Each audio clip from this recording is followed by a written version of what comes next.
우리가 읽은 마태복음 16장 말씀, 오늘 21절 말씀을 우리가 한번 좀 보게 되면 이렇게 말씀하고 있습니다. 이때로부터 예수 그리스도께서 자기가 예루살렘에 올라가 장로들과 대제사장들과 서기관들에게 많은 고난을 받고 죽임을 당하고 제3일에 살아나야 할 것을 제자들에게 비로소 나타내시니. 오늘 이 말씀을 우리에게 서두에서 열어주고 있습니다. 그러니까 앞으로 예루살렘에 올라가 원로 또 대사제 율법학자들에게 고난을 당하시게 되고 그들의 손에 죽었다가 사흘 만에 다시 살아날 것이라는 사실을 제자들에게 알렸다고 오늘 성경 본문 말씀 전에 21절 말씀은 그렇게 우리에게 말해주고 있습니다. 궁금하지 않습니까? 저는 이 구절을 읽으면서 예수님이 이런 일들을 어떻게 알았을까? 예수님께서 어떻게 이런 일을 알았을까? 그게 좀 궁금합니다. 예수님은 하나님의 아들이시니까 자기에게 미래에 일어날 일들을 당연히 알고 있어야 된다고 생각할 수도 있겠지만, 그러나 그 문제가 간단한 게 아니죠. 만약 예수님이 미래에 일어날 일을 모두 알고 있었다면 십자가 처형당하기 전날 밤 겟세마네 동산에서 기도하시면서 그 죽음을 피하게 해달라고 기도했을 리가 없죠. 왜? 본인은 그들에게 죽임을 당할 것을 알고 있었다면. 그래서 그 죽음을 피하게 해달라고 기도했을 리가 없을 것 같습니다. 그래서 여기에는 무엇인가 우리가 깨닫지 못하는 속사연이 숨어있지 않을까 그런 생각이 듭니다. 더구나 22절에 베드로의 말에서도 이 상황이 그렇게 단순한 게 아니라는 사실을 우리는 다시 한번 확인할 수 있습니다. 베드로는 예수님에게 그런 일이 일어나면 안 된다고 뜯어말렸습니다. 그런 일이 무엇입니까? 대제사장과 또한 원로들과 그 사람들에게 죽임을 당할 것이라고 하는 사실, 그 일이 결코 일어나서는 안 된다고 베드로는 뜯어말렸습니다. 생각해 보십시오. 결과적으로 예수님이 인류 구원의 그 길을 가시기 위해서 십자가의 대속물로 또 십자가에서 그 고난을 당하시기 위해서 이 땅에 오셨는데 오늘 그 베드로는 그걸 말리고 있습니다. 이게 말이 될까? 더구나 예수님이 고난과 죽음만이 아니라 부활까지 알려주셨는데, 그러니까 예수님께서 십자가에 고난받으시고 죽는다는 사실까지만 제자들에게 알린 것이 아니라 내가 다시 살아나야 할 것을, 그래서 오늘 성경 말씀 21절에 그렇게 말하고 있습니다. 죽임을 당하고 제3일에 살아나야 할 것을 제자들에게 비로소 나타내시니.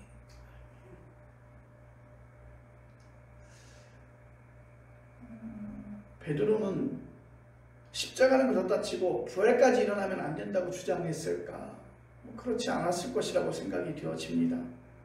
겟세마네 동산에서의 예수님도 자신에게 닥칠 운명을 매우 두려워했고, 지금 베드로도 예수님에게 그런 일이 일어나면 안 된다고 말하는 것을 보면 우리는 여기에서 분명히 겉으로 드러나지는 않았지만 위에서 지적한 것처럼 무언가 다른 우리가 알지 못하는 진실이 숨어 있는 게 분명합니다.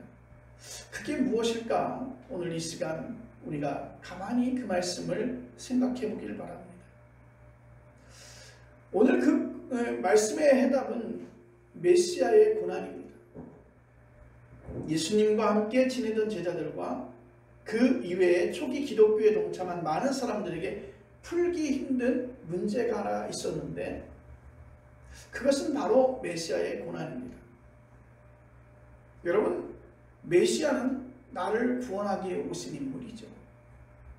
자신들이 메시아로 믿고 따르는 예수님이 실제로 유대교 지도자들에게 고난을 당하고 심지어 십자가에 처형을 당했다는 사실을 그들은 인정하기 매우 어려웠습니다.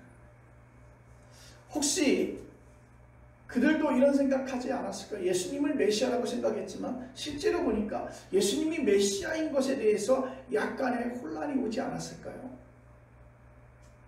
우리를 구원하기 위해 오신 예수님께서, 메시아로 오신 예수님께서 유대인들의 손에 의해서 십자가에 처형을 당하는 그 사실을 알게 됐거나 아니면 목도한 사람들은 예수님이 혹시 우리가 그렇게 기다리고 있었던 우리를 구원할 메시아가 아니지 않을까, 이런 생각하지 않았을까요?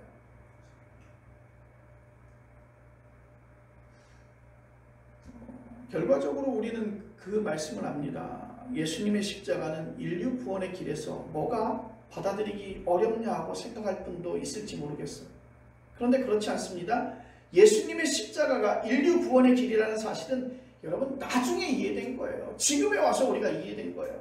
십자가를 통해서, 십자가의 고난을 통해서 예수님께서 우리의 구원의 길을 완성시켰다라고 하는 사실을 우리는 그 이후에 우리는 알게 된 것이고, 그 이후에 이해가 된 것이지, 그때 당시는 아주 심각한 문제이지 않았을까요? 하나님의 아들이시며 우리를 구원할 메시아로 오신 예수 그리스도가 한낱 인간들의 손에 의해서 십자가에 처형을 당했다는 사실은 예수님의 메시아성에 굉장한 의문을 갖게 하는 사건이었습니다. 예수님 당시도 그렇고 바울이 복음을 전하던 당시에도 십자가라고 하는 그 처형의 그 단계는 매우 수치와 부끄러움의 대상이었습니다. 십자가 처형이 정치범에게 내리는 로마 헌법의 징벌이라는 사실을 감안한다고 한다면 그 상황은 매우 심각합니다. 그 당시에 십자가를 인류 구원의 길이라는 사실을 인정하거나 이해한 사람은 아무도 없습니다.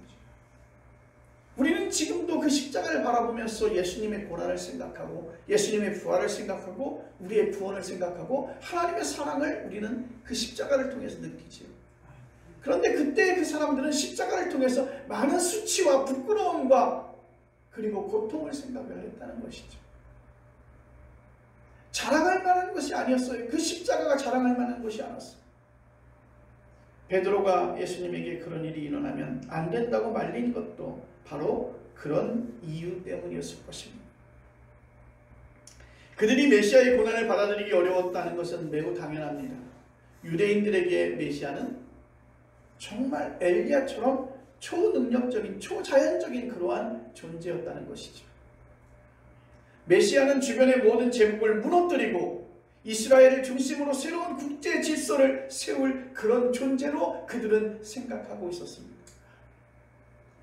예수님의 뒤에는 막강한 하늘의 천사가 있었고, 또한 그들이 와서 그 모든 것들의 무력의 힘으로 그들을 종식시킬 것이라고 하는 그런 기대감들을 가지고 있었습니다. 마치 십자가에 예수님이 못 박혀서 십자가에 달리는 그 순간까지도 그들은 그런 극적인 반전을 아마도 기대하고 예수님을 바라보지 않았을까요? 그들은 비록 지금은 로마의 권세 앞에서 초라한 신세를 면하지 못하지만 메시아가 오면 그들의 신세가 완전히 바뀌게 될 것이라고 그렇게 소망하며 메시아를 기다렸던 것입니다. 그리고 그 메시아가 드디어 그들 앞에 나타났습니다. 하나님의 아들이시며 우리의 구원자이시며 우리의 메시아이신 그리스도 예수 그리스도가 그들 앞에 나타났는데, 그들의 기대와는 다르게 그는 매우 부끄럽고 수치를 당하며 초라한 모습으로 그 십자가에 달리신 것입니다. 정치 경제적으로 완전한 새로운 질서를 세울 수 있다라고 하는 그런 기대감을 가졌던 그 메시아에 대한 희망으로 그들은 어려운 세월을 버텼던 사람들입니다. 지금은 비록 힘들고 어렵지만, 지금은 비록 우리가 어렵고 힘든 세월을 살고 있지만 메시아로 오신 예수 그리스도를 통해서 우리는 그 모든 것들이 반전이 되어질 것이라고 하는 그런 기대감들로 그들은 그 고통을 참고 있었던 것입니다. 이런 정치적인 메시아니즘은 단지 유대인만이 아니라 지난 인류 역사를 통해서 계속 반복되었습니다. 히틀러는 1930년대 독일 사람들에게 메시아의 존재였습니다. 히틀러가 1차 세계대전 이후로 주눅 들어있던 독일 사람의 길을 살려줄 것으로 기대하는 것입니다. 오늘 한국 사회도 역시 이런 메시아니즘으로 가득합니다. 우리는 그런 위대한 정치가를 기대하고 있습니다. 강력한 리더십이 있는 누군가 혜성처럼 나타나서 대한민국의 이 모든 상황들을 종식시키고 세계 1등 국가로 이끌어주기를 간절히 바라고 있는 마음이 누구에게나 다 가지고 있다는 것입니다. 성공한 CEO를 대통령으로 뽑으면 우리도 똑같이 잘 살게 될 것이라고 그렇게 생각했습니다. 이렇게 강력한 정치적 메시아를 꿈꾸고 있던 그들 앞에 예수님은 고난받고 십자가에 처형을 당했습니다. 많은 사람들로 하여금 조롱을 받았어요. 침뱉음을 받았습니다. 그리고 가장 낮은 자리에서 그는 십자가의 고난을 받으셨습니다.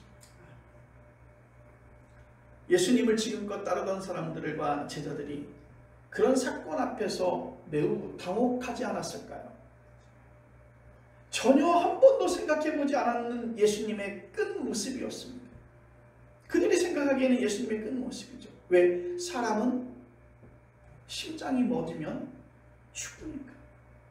예수님이 그 십자가에서 피를 흘리시고 물을 쏟으시며 예수님이 숨이 넘어가서 운명하시는 순간 그들에게는 예수님은 더 이상 살아있는 존재가 아니기 때문에 그들은 모든 희망이 다 끝이 나는 거였어요. 매우 당혹스러웠을 거예요. 지금껏 예수님을 따라왔던 모든 세월이 주마등처럼 스쳐가면서 내가 혹시 잘못 생각하고 있지 않았을까? 내가 생각하는 메시아는 예수님은 저 십자가에서 스스로 걸어 나오시고 저 모든 사람들의 그 권력과 군대를 무력화시키고 새로운 세상을 펼쳐주실 것이라고 하는 그런 기대를 가졌는데 예수님은 그런 기대와는 다르게 그 십자가에서 인간의 모습으로 피를 쏟으시고 고통받으시며 그 십자가에서 운명하셨습니다. 참 이해가 되지 않죠. 예수 당시에 그런 일이 일어나면 안 된다라고 하는 그 베드로의 만류는 그 자연인 베드로 한 사람이 아니라 초기 기독교 공동체 전체의 생각이었을 것입니다. 예수님 그러면 안 됩니다. 예수님이 어떤 분이십니까? 하나님의 아들이십니다. 우리를 구원할 구원자이십니다. 그런데 어떻게 일개 한낱 그 사람들에 의해서 예수님이 십자가의 고난을 받으십니까? 성경 말씀을 보면서 그런 생각이 들어요. 왜 십자가의 고난받아 죽음을 말씀하시고 사흘 만에 다시 일어서야 되겠다라고 하는 그 뒷 말씀을 그들은 잘 듣지 않았을까? 고난을 당하고 십자가에 죽은 사람이 어떻게 메시아일 수 있을까? 제자들은 혼란스러웠습니다. 초기 기독교의 공동체들은 혼란스러웠습니다. 그리고 이런 문제를 가지고 많은 논란을 벌였을 것입니다. 누군가는 예수님이 메시아라고 옳다 이야기하는 자도 있었을 테고 그 사건을 목도하거나 그 사건을 간접적으로 들었던 사람들은 아니지 않을까라는 생각들을 했을 것입니다. 그 중에서 메시아의 고난을 받아들일 수 없는 대다수의 많은 사람들은 어떻게 했습니까? 그분들은 다 교회를 떠났겠죠. 예수님 곁을 떠났겠지요. 복음의 길을 떠났겠지요. 구원의 길을 다 떠났을 것입니다. 고난과 죽음 앞에 장사가 없습니다. 이집트에서 홍해를 건너 광야로 탈출한 이스라엘 사람들이 그 광야의 시련 앞에서 어떤 태도를 보였는지 여러분 잘 아시지 않습니까? 마실 물이 없습니다. 먹을 양식이 없습니다. 그리고 입맛을 당기는 그 가마솥에 쇠고기가 없을 때 많은 사람들이 그들을 이끌어낸 모세를 원망했습니다. 여러분 모세는 누구입니까? 그들에게는 그들을 이끌어내는 하나님이었습니다. 그런데 그 모세를 원망합니다. 우리가 애굽 땅에 있었으면 기름진 것으로 배를 채울 수 있었을 텐데 먹을 것으로 고민하지 않았을 것인데 마실 물로 고민하지 않았을 것인데 그리고 이 출애굽의 사건이 정말 하나님께서 우리에게 모세를 통해서 우리에게 주신 그 구원의 역사라는 사실을 부정하기 시작했습니다. 성서가 자세하게 설명하진 않지만 그 말씀의 행간을 보면 아주 많은 사람들이 광야 생활 가운데서 그 생활을 포기하고 애굽으로 돌아갔다는 사실을 우리는 알 수가 있습니다. 광야의 고난 앞에서 가나안을 향한 하나님의 약속은 큰 힘이 되지 못했던 것입니다. 메시아의 고난을 받아들이지 못한 초기 기독교인들과 아주 비슷하고 흡사한 그런 경우입니다. 메시아의 고난 문제가 얼마나 심각했는지를 우리는 베드로를 향한 예수님의 책망에서 확인할 수 있습니다. 23절 말씀에 예수님이 이렇게 말합니다. 사탄아 물러가라. 너는 나에게 장애물이다. 너는 하나님의 일을 생각지 아니하고 사람의 일만을 생각하는. 예수님이 죽임당한다는 사실을 통해서 베드로는 그런 일이 일어나서는 안 됩니다. 그렇게 말리고 있는 그 베드로를 향해서 예수님은 오히려 역정을 내시고 있죠. 이 책망도 단순히 베드로만을 향한 게 아니라 그 공동체 전체를 향한 것입니다. 메시아 고난을 거부하는 태도는 결국 예수님에게 걸림돌이요 장애물인 것입니다. 그것은 바로 하나님의 뜻을 따르는 게 아니라 인간적인 생각이라는 것이죠. 바꿔서 말하면 내가 죽임을 당하는데, 고난을 당하는데 내 사랑하는 제자가 선생님 그리할 수는 없습니다. 그런 일은 일어나서는 안 됩니다. 그렇게 말렸을 때 얼마나 위로가 됐을까요? 사실은 인간의 마음을 가지면. 그런데 예수님은 단호하게 말합니다. 사탄아 물러가라. 너는 나에게 있어서 걸림돌이다. 장애물이다. 너는 하나님의 일을 생각지 아니하고 사람의 일만을 생각하는구나. 사람들은 기뻐할 수 있지만 하나님의 일을 방해하는 일이라고 하는 사실을 분명하게 오늘 그 베드로를 향해서 이야기하고 있는 것입니다. 그것이 바로 하나님의 뜻을 따르는 게 아니라 인간적인 생각이라고 하는 것이죠. 여기서 메시아의 고난을 부정한다는 게 무슨 뜻일까요? 이것은 단순히 교리의 차원에서만이 아니라 현실적인 삶에서 생각해 보십시오. 여러분, 초기 기독교인들 중에서 어떤 사람들이 고난당하는 메시아를 받아들이지 못했다는 것은 그들이 메시아 승리주의에 매몰되었다는 의미입니다. 그들은 승리만을 모든 삶의 목표로 했습니다. 예수님은 그들에게 있어서 더 이상의 메시아도 아니었고 그는 실패자였습니다. 그래서 예수님이 만약에 메시아라고 한다면 바로 그 십자가의 고난 사건에서 분명히 승리하셨고 실제적인 승리를 가져와야 했었고 자신들에게 그것을 보여줘야만 했습니다. 여러분, 이 세상을 잘 바라보시기 바랍니다. 우리가 승리주의의 그런 도도한 물결에 휩쓸려 있는지 아닌지 두 눈 똑바로 뜨고 보셔야 합니다. 비록 교회 공동체 안에 들어와 있다고 하더라도 이런 승리주의에 매몰된다면 우리는 메시아의 고난을 인정하지 않는 사람들입니다. 여러분, 부활이 귀한 것이지만 십자가의 고난이 없었다고 한다면 그 십자가의 부활도 사실은 존재하지 않는 것이죠. 오늘 교회가 얼마나 심각하게 승리주의에 물들어 있는지 여러분 잘 아시지 않습니까? 요즘에 기독교 방송국들이 있어요.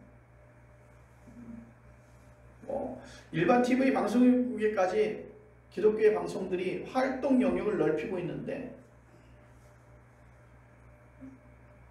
누군가는 설교를 통해서 아주 위험한 발언을 하고 있습니다. 당신들 교회가 성장하지 못하는 것은 다 그것 때문입니다.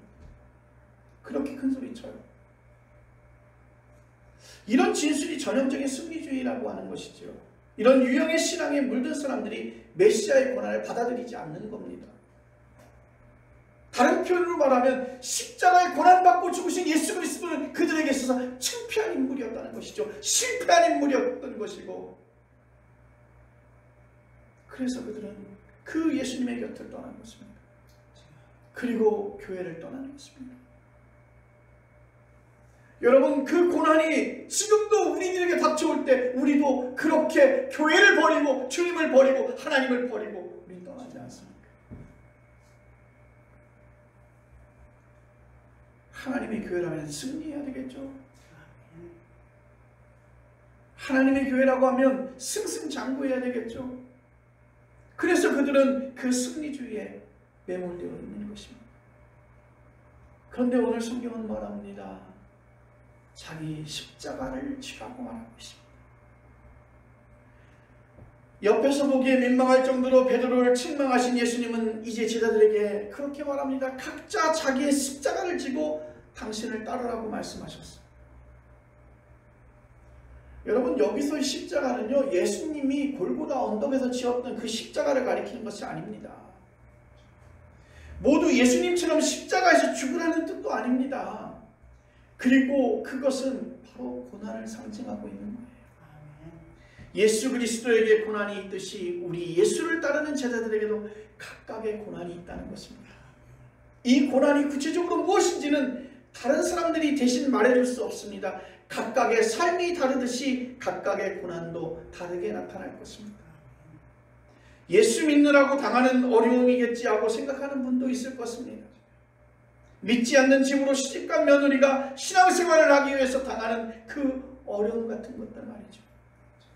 직장생활을 하면서 믿지 않는 동료들과 술자리 하는 것을 고난으로 생각하고 하소연하는 분들도 있을 것입니다.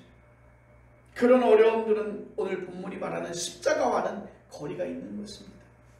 그런 문제들은 각자 조금 지혜롭게 접근하면 해결할 수 있는 것들이죠.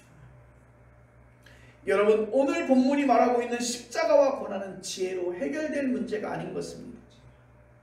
예수님이 지혜가 없어서 십자가에 처형당하신 게 아닌 것처럼 예수님의 제자로 살아가면서 감당하는 고난은 훨씬 본질적인 어떤 것을 말하는데, 여러분, 그게 무엇이겠습니까? 여러분, 우리는 초기 기독교가 처한 상황으로 돌아가야 합니다. 그들은 두 가지의 큰 세력의 틈바구니에 끼어 있었습니다.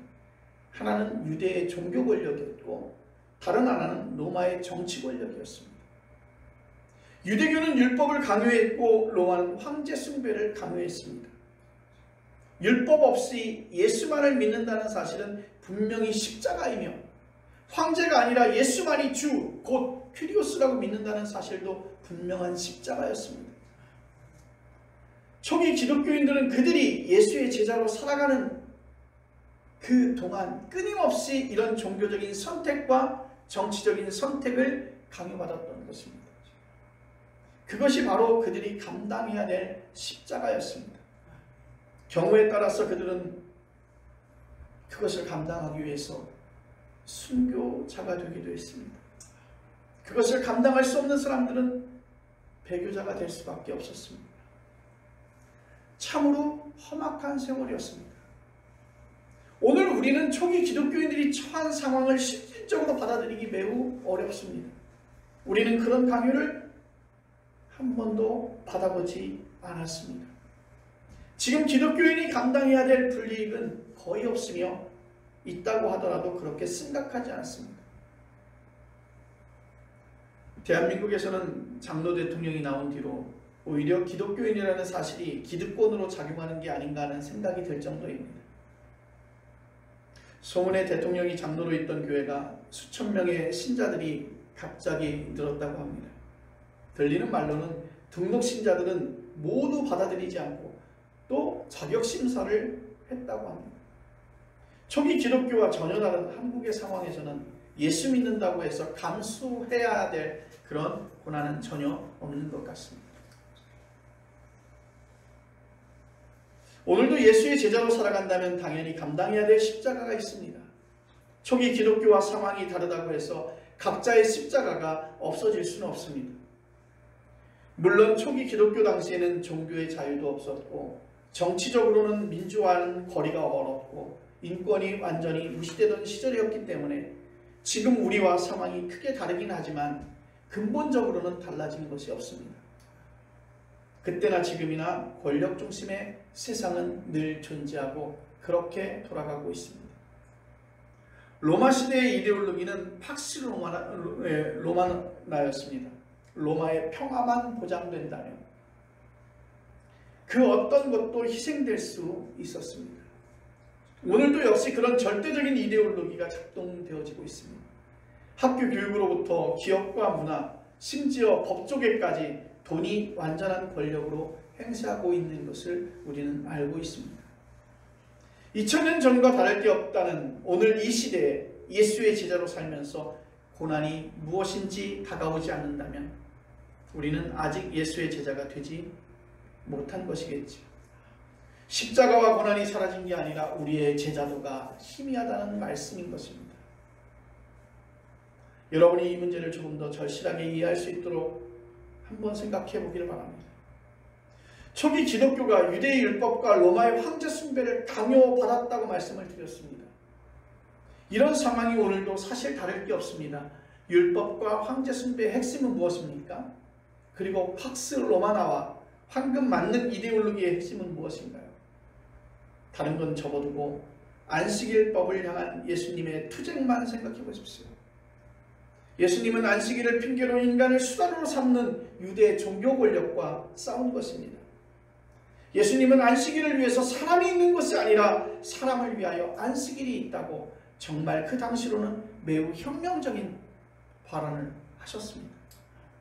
그래서 예수님은 그 결과로 십자가의 죽음을 당하신 것입니다. 만약 우리가 예수님의 제자로 살아간다면 인간의 수단으로 만드는 악한 제도, 질서, 권력, 이데올로기와 우리는 맞서야 하는 것입니다. 그런 것이 구체적으로는 무엇인지는 여러분들이 잘 알 것입니다. 그것을 무조건 정치투쟁이라고 보시면 안 됩니다.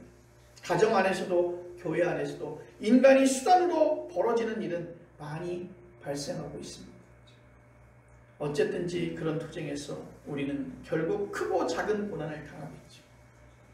어떻게 보면 요즘 같은 극한의 자본주의 사회에서 양심적으로 사는 것 자체가 쉽지 않은 것 같습니다. 각자의 자리에서 그것을 감당하는 것이 바로 십자가를 지는 것입니다. 오늘 복음서는 이렇게 예수의 제자로 살아간다는 것, 그 자체의 엄중함을 우리에게 가르치고 있습니다. 그리고 더 좋은 약속을 주십니다. 얼마나 다행스러운 일인지요. 우리처럼 평범한 사람에게 무거운 짐만 주신다면 우리가 어떻게 예수님의 제자로 살아갈 수 있겠습니까? 예수님은 우리에게 생명을 주신다고 말씀하셨습니다. 25절 말씀에 제 목숨을 살리려고 하는 사람은 잃을 것이며 나를 위하여 제 목숨을 잃는 사람은 얻을 것이다. 사람이 온 세상을 얻는다 해도 제 목숨을 잃으면 무슨 소용이 있겠느냐 말씀하셨습니다. 우리의 능력으로 생명을 얻을 수는 없습니다. 우리의 능력은 생명을 조금 연장할 수는 있을 것입니다. 특히 예수님의 부활 이후로 생명은 전혀 새로운 차원으로 변화되었습니다. 바로 그 부활의 생명은 예수의 제자들에게 주어진 참된 약속입니다. 초기 기독교인들은 이 약속의 근거에서 꾸준히 예수의 제자로 용감하게 그 예수님의 길, 제자도의 길을 걸어갔다는 것이죠. 예수의 제자로 산다는 것은 두 가지 사실에 자신의 운명을 건다는 것입니다. 하나는 제자가 감당해야 될 고난을 거절치 말아야 한다는 것입니다. 그리고 다른 하나는 부활의 생명에 대한 약속을 내가 믿는다는 것입니다. 여러분에게 두려움으로 그 고난은 다가올 것이며 부활은 여러분에게 희망으로 다가올 것입니다.